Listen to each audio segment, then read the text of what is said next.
Hey, what's up? This is Chosen, and we've got to get a daily wrap-up video out for Raid Shadow Legends because we have got an update to RSL Helper, including a new feature where you can test your auto cell mechanics to make sure they are functioning properly. So I will show you how that works, and I will also show you how to get the new RSL up and running. If you are a PC user that uses this tool, you're probably gonna have to do a new setup, and I will walk you through it. It's very simple and get you back up and running. We've also got CvC live, we've got the Opardin Clanfather events wrapping up, but I'll get you full context on everything as we head into the middle of the week.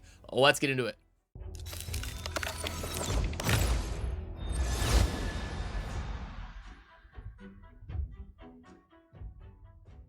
Alrighty, so first of all, let's go over the raid stuff, and then towards the end of the video, I will talk about getting RSL set up, because I know not all of you are using RSL Helper, so we'll put that at the end if that interests you, and I will always include timestamps down below so you can navigate throughout the video and jump and skip to where you want to be. But okay, so first of all, we've got the Martyr 10x event going on right now. So we've got CvC live for 2 days, Tuesday and Wednesday.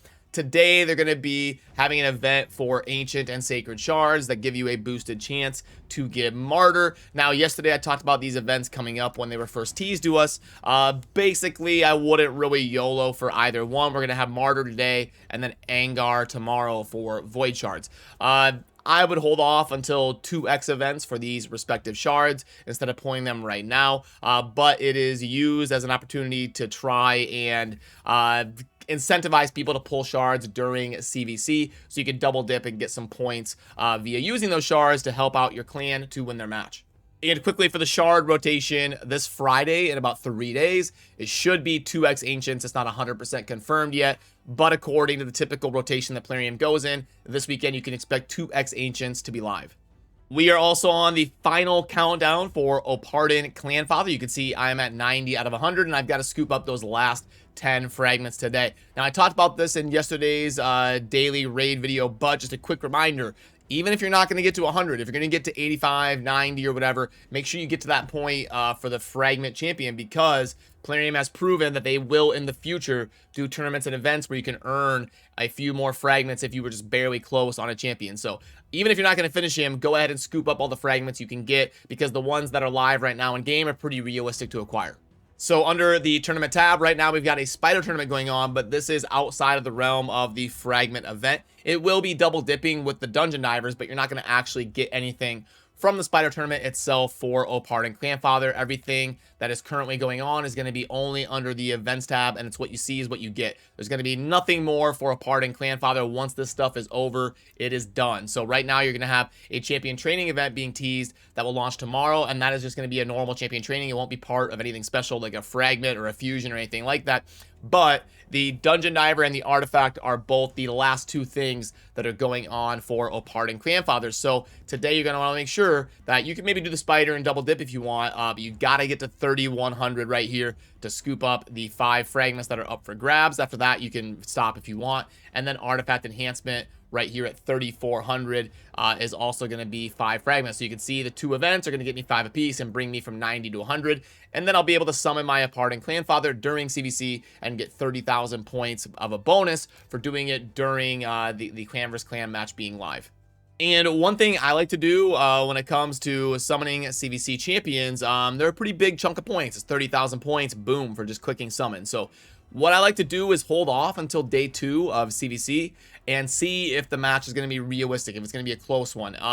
You know, on day 2, if we're down by 4 million points, what's the point of me getting 30,000 points by summoning a fragment champion? But if we're in a barn burner, if it's neck and neck and it's going to come down to 100,000 points on who wins, then yeah, that's why I save some champions in my my fragment pool, where I can go ahead and pull 1 or 2, pop off a quick 60k, and that can really help put you over the top. If you've got 15 people in your clan that are doing that, that makes a big difference when you're in a barn burner of a match. Now, typically as Americans, when we wake up, we're always behind early in the morning, and then we kind of catch up over the course of the day. If we're facing somebody in Europe or Asia or wherever, we're always behind in the morning. So being down like this isn't necessarily necessarily an indication that we're going to get smoked, but I do like to wait until day 2, and by then I've got a little bit better idea of how it's going to shake out and if I'm going to go crazy spending points or if I'm just going to kind of let it go.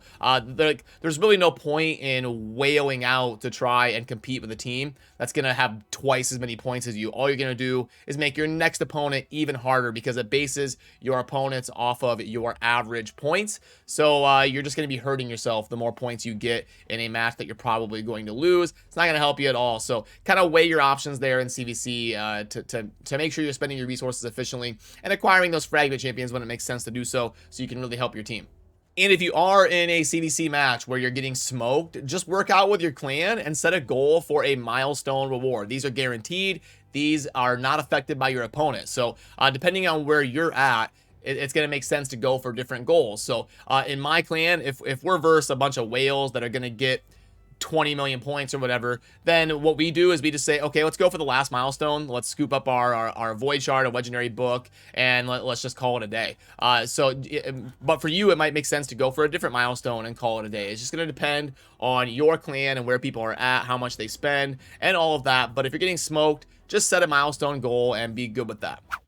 Now we can head into the shop and see what is worth talking about here. So, okay, we've got a multi-battle pack. Okay, this one's usually pretty decent. So what this ends up being is if the multi-battles, like if you're a mobile only user and the multi-battles are worth $2 or $3 to you, then this is actually a pretty decent offer because you can see here it grades out as a 1.8 that's worth about $7.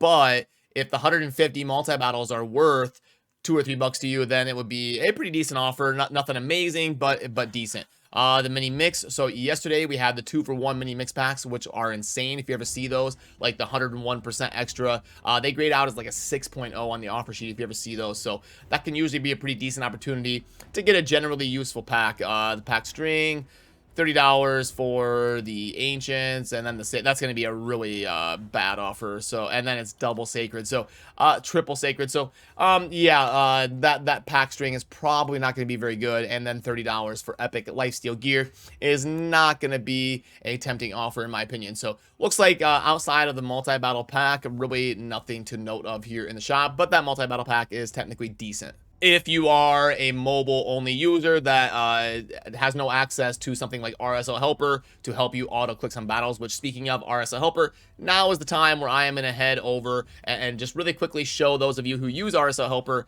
how to go ahead and get that back up and functioning properly and fully up to date. Okay, so when we're heading out to update the RSL Helper, first of all, I'll put a link to Farbstoff's Discord server down below, which is where you can find a link to this file so that you can go ahead and get them right away whenever a new version comes out. But just for simplicity for you, I will put a link to this download in the description down below and stuff so you can find it quickly, but you should also join the server. So, okay, what we're going to do is we're going to download this RSL Helper initial setup.exe, but first, what I did to get it working for myself was I went to my folder and deleted RSL Helper before I did this and just did a clean install. And where you're going to find that RSL Helper folder that you see right there is just going under your main C drive and then the program files folder. And if you left everything as a default, you'll see it right here in alphabetical order, RSL_Helper_X64. So what I did was I just clicked on this folder and then deleted it, and then went and downloaded the .exe file that you see over there on the far right, the brand new executable file to install the new version. So just delete that whole folder and then download that new initial setup and then run that and do all of that while you have Raid and PlariumPlay closed. I think there was also an update for PlariumPlay today that you're going to want to make sure you do beforehand as well. And then after you've done all that and you've got your new one installed, you're just going to right click, run as administrator, and it will launch Raid for you as long as you are on a PC. And then your RSL Helper will be back up and running. As you can see, I've got mine functioning live right there this morning, was doing the faction wars, and it's got my team pulled up and everything is functioning properly. But I also want to show you, the new feature here where you can actually test if something is going to get sold or not. So let's make this a little bit bigger and easier to see really quick. So okay, what you're gonna do is you're gonna go right here to the sell option button right here, and you can set this up. This is the testing area, and then up in the top right is what you want to be sold. So I know this confused me a little bit, but what you set it as, it's going to sell that and below. So if you put epics here, it's going to sell all 5-star epics. If you want it to keep 5-star epics, you would set it to 5-star rare, and then it will sell rare and below, but it will keep epics and legendaries. So what you set here is going to sell, and then what you can do here is I can put like I could put helmet, 5-star epic, and then sell check, and it says item is sold. But if I change this to rare, that means it's going to keep everything better than a rare. And when I click sell check, it says item is kept now. It's switched over because of my settings. So this is an opportunity for you to really make sure you have everything functioning how you want it to be when you're doing all those dungeon runs and the auto sell features, going through and checking if it should keep something or not. So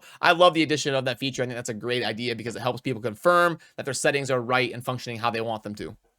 But alrighty, that's going to do it for this one, and it's time for me to head on over to stream. If you would like to pop in and say hi, a link is down below in the pinned comment. Also, don't forget, I've got the link there for you to download the new version of the RSL Helper initial setup. And as always, don't forget to subscribe on your way out because I'm going to be doing lots of giveaways coming up and keeping you in the loop every day on how to play Raid Shadow Legends efficiently. So, as always, thanks for watching. Have a good rest of your day. Peace.